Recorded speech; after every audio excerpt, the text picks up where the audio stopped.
దొనకొండలో IYR భారీగా భూములు కొన్నారని ఆరోపించారు ఎంపీ రాయపాటి సుబ్బారావు. ఆ వ్యాఖ్యలపై ఫైర్ అయ్యారు మాజీ సీఎస్. ఆరోపణలు నిజమైతే ఎలాంటి చర్యలు తీసుకున్నా తాను సిద్ధమంటూ సవాల్ విసిరారు. వారిద్దరి మధ్య మాటకు మాట చూద్దాం. గతంలో మీకు తెలుసు నేను ఐవీఆర్ కృష్ణరావుని అపోజ్ చేశాను. వారు క్యాపిటల్నే తీసుకెళ్ళి ఎక్కడ అది దొనకొండలో పెట్టాలని చెప్పి వారు ప్రత్యేకమైనటువంటి స్పెషల్గా లెటర్ రాయడం జరిగింది హోమ్ మినిస్ట్రీకి. ఎందుకంటే అక్కడ వారికి ప్రత్యేకంగా వారికి కొన్ని వందల వేల ఎకరాలు అక్కడ వారు కొనుక్కొని ఉన్నారు గతంలో, మీకు చెప్పాయనాయి.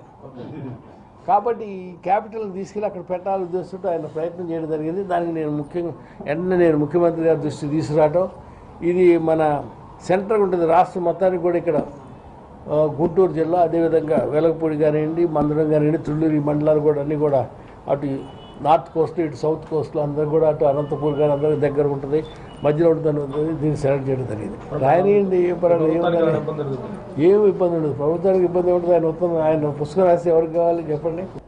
ఈయన ఈ మాట అనగానే నాకు గజేంద్ర మోక్షం గుర్తుకొచ్చింది. గజేంద్ర మోక్షంలో ఆ గజేంద్రుడు దశలక్ష కోటి కరణీనాథుండనే అనుకుంటాడు. ఎంతంటే 10 లక్షల కోట్ల భార్యలు కలిగినటువంటి గజేంద్రుడు. తెలుగు టీచర్ ఇది ఒక క్లాస్లో టీచ్ చేస్తూ ఉన్నాడు. ఒక విద్యార్థికి వచ్చిన అనుమానం వచ్చింది, అది ఎట్లా పాసిబుల్ అవుతుంది సార్?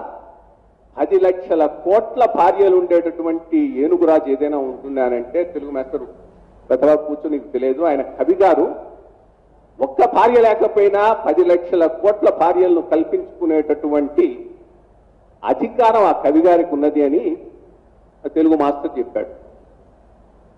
మరి మన ఆ ప్రివిలేజే ఇప్పుడు మనకు ఎంపీ గారికి ఉన్నట్టుంది, రాయపాటి సాంబశివరావు గారికి.